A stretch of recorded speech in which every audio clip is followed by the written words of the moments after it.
Hello friends, स्वागत आहे तुमचं आपल्या नवीन व्हिडिओमध्ये। तर बघा, MPSCने कंबाईन तसेच राज्यसेवा म्हणजेच MPSCने त्यांच्याद्वारे आयोजित करणाऱ्या सर्व परीक्षांमध्ये आता कम्प्युटर बेस्ड टेस्ट घेण्याचा निर्णय घेतलेला आहे आणि त्यामुळे आता सर्व परीक्षांमध्ये आपल्याला नॉर्मलायझेशन बघायला मिळणार आहे। तर चला जाणून घेऊया नॉर्मलायझेशन म्हणजे काय। तर बघा, जेव्हा परीक्षा वेगवेगळ्या शिफ्टमध्ये होतात, कम्प्युटर बेस्ड टेस्ट ज्यावेळेस होते त्यावेळेस सर्व विद्यार्थ्यांना सामावून घेण्या एवढी कम्प्युटर प्रणाली नसते, त्यामुळे वेगवेगळ्या शिफ्टमध्ये पेपर होतात। 1, 2, 3 दिवस किंवा एकाच दिवसात 2 शिफ्ट असे पेपर आयोजित केले जातात। काही शिफ्टमधील पेपर सोपे असतात तर काही शिफ्टमधील पेपर हे वेगळे असतात किंवा अवघड असतात।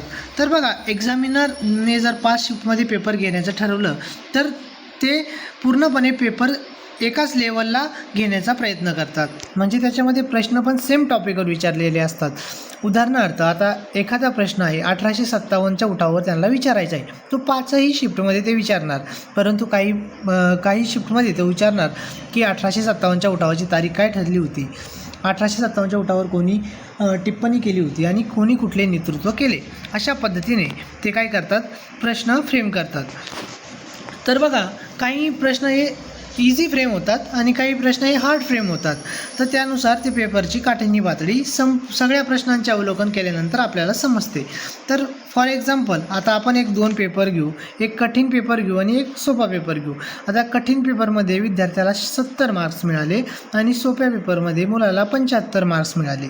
तर आता याचं नॉर्मलायझेशन होणं गरजेचं आहे, त्यामुळे मग नॉर्मलायझेशन झाल्यानंतर कठीण पेपरवाल्या विद्यार्थ्याचे 70 ते 76 मार्क्स होतात आणि सोपा पेपरवाल्या मुलाचे 75 ते 73 मार्क्स होतात।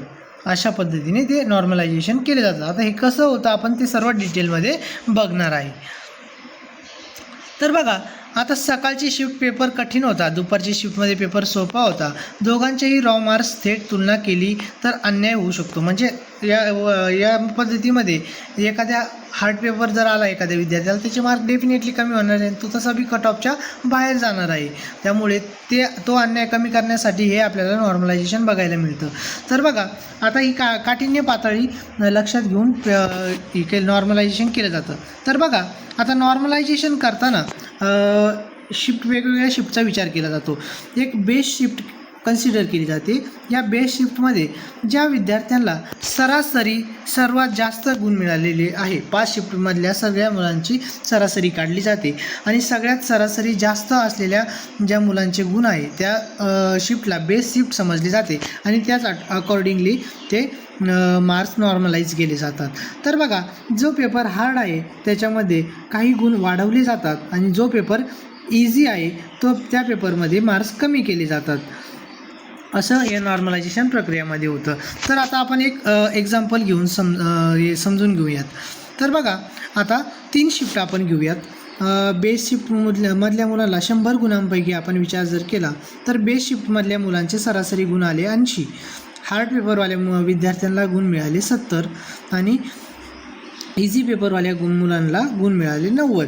तर बघा, आता हे नॉर्मलायझेशन होताना बेस शिफ्टवाल्या मुलांचे गुण ते तेवढेच ठेवले जातात। ज्या विद्यार्थ्यांना हार्ड पेपर आहे त्यामध्ये +10 मार्क्सकडून त्यांना 80 या मार्क्सपर्यंत आणले जाते आणि या इझीवाल्या पेपरवाल्यांना 80 मार्कापर्यंत 10 मार्क कमी करून त्यांना आणलं जातं। अशा पद्धतीने नॉर्मलायझेशन वर्क करतं, हे तुम्ही लक्षात घ्या।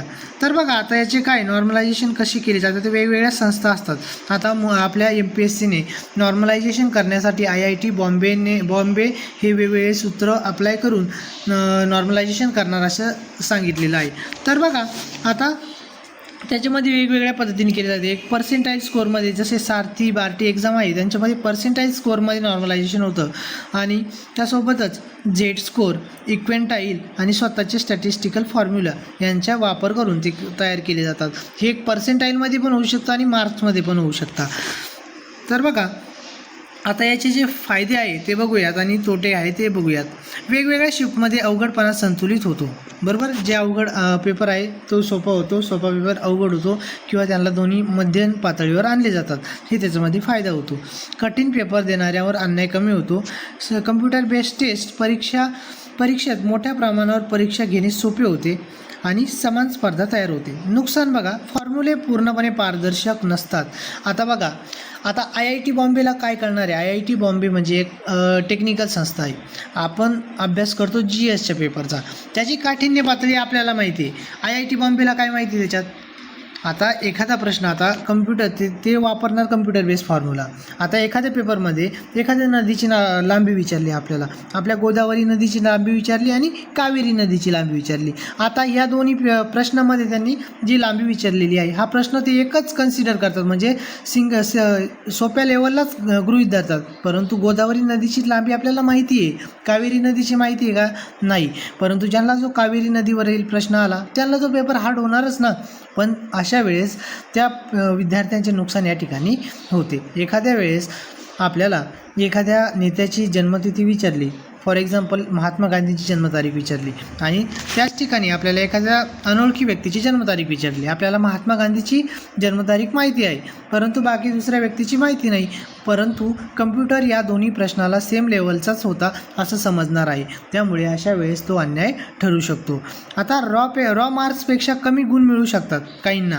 आणि काही वेळेस काय होतं, मागच्या वेळेस जे नॉर्मलायझेशन झालं होतं एका परीक्षेमध्ये, 130 वरून मुलं 205, 202 अशा मार्क्सपर्यंत गेले, आणि काही 130 वरून 107.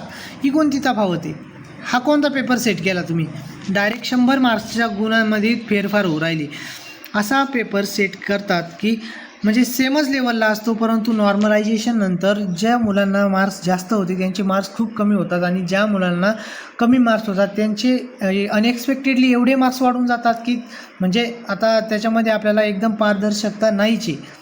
आणि त्याच्यावर आपण प्रश्न विचारू शकत नाही. न्यायालयाने निर्णय दिलेला आहे की ही पद्धत बरोबर आहे. आता ही जी पद्धत आहे ती मॅथ्ससारख्या प्रश्नांमध्ये ते ॲप्लिकेबल होते. एखाद्या अल्जेब्रिक एक्सप्रेशनवर प्रश्न आहे किंवा एका मॅथमॅटिकल इक्वेशन्सवर प्रश्न आहे. दोन्ही इक्वेशन फक्त किमती चेंज करून ह्या शिफ्टमध्ये वेगळा प्रश्न, किमती चेंज करून त्या शिफ्टमध्ये वेगळा प्रश्न, असे पेपर 5 प्रश्न जर सेट केले, फक्त किमती बदलल्या, तर तो प्रश्न एकाच लेवलला असतो. परंतु एखाद्या आपण जसं 1857च्या उठावावर मागं प्रश्न डिस्कस केला, तर बघा 1857च्या उठावाची तारीख 31 मे 1857 ठरलेली होती.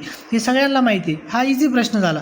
परंतु एखाद्या डिझरायली, मॉन्सन किंवा लॉरेन्स वगैरे यांनी त्या उठावर काय टिप्पणी केली, हा अवघड प्रश्न आहे, परंतु तो हा सेम लेवलला गृहीत धरला जातो. त्यामुळे विद्यार्थ्यांचं नुकसान होतं.